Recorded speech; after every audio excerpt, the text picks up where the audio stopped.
I'm fighting a bit of a cold today, so excuse any sniffles you hear. The nice thing about being a little bit sick is that you can kind of slack off on everything else you're supposed to do and be a little bit self-indulgent, and that means I get a little bit of extra time to paint and the house can stay dirty for another day.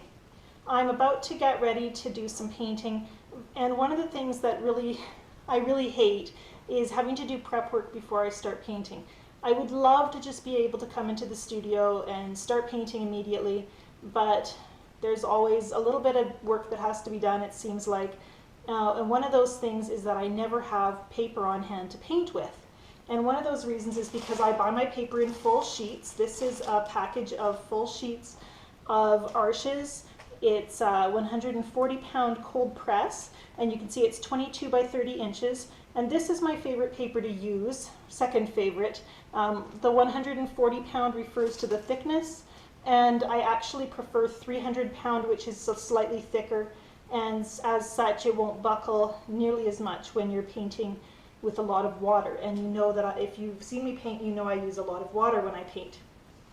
Anyhow, generally I don't paint full sheets of paper because, there we go. This is about the largest most watercolor paintings ever get, although you can buy what they call elephant sheets, and you can also buy paper in rolls. I find the flat, large sheets are the most economical for me, and they're the easiest to work with, but most of the time I'm cutting them down, especially with 140-pound, which is thinner. I want to cut it down because a smaller piece isn't going to buckle as much. So I'm going to do that right here for you and show you how I do that. I also want to show you something else, and I'm hoping you can see right here. This is where the watermark is. It says Arches France, and it has a little figure 8 infinity symbol in the underneath it. And of course on the opposite side you can barely see it, or it's reversed. And this tells you which side is the right side of the paper. But the good news is you get to ignore that because, and I always paint starting on this side which has the watermark, but mostly you can ignore it because Arches paper is so great that you can paint on both sides, which means it's more economical if you make a mistake and don't want to throw that piece of paper out. You can paint on both sides and you'll get an equally good result, or a very slight difference. Now what I need for cutting my paper down is a ruler, and I like a metal ruler, and a pencil. And that's all you need. You don't need a knife, you don't need a scissor. You can just take your metal ruler, and I like to cut my paper into quarters.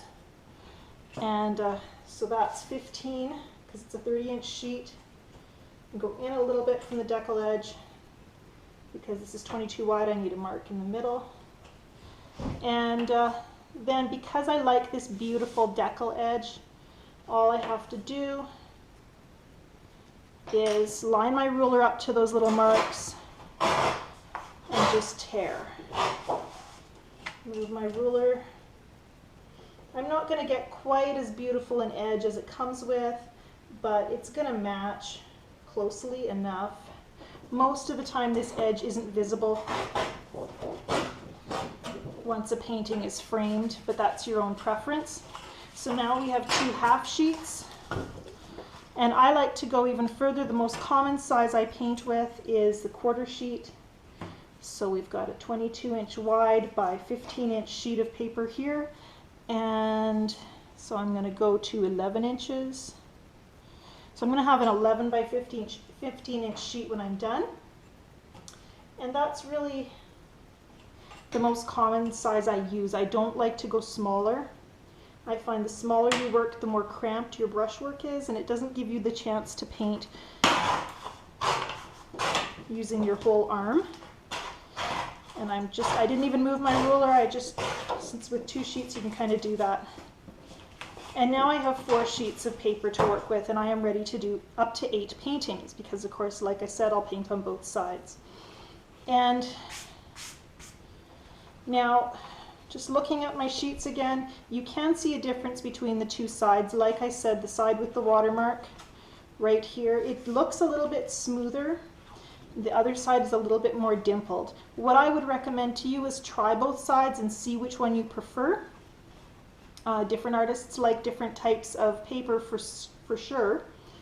And once you've done that, then you'll know which side you want to start with. And of course, like I said, if you mess up, flip it over and go for it again.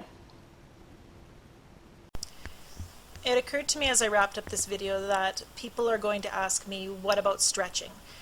Don't you stretch your paper, and why don't you? And the short answer is no, I do not stretch my paper.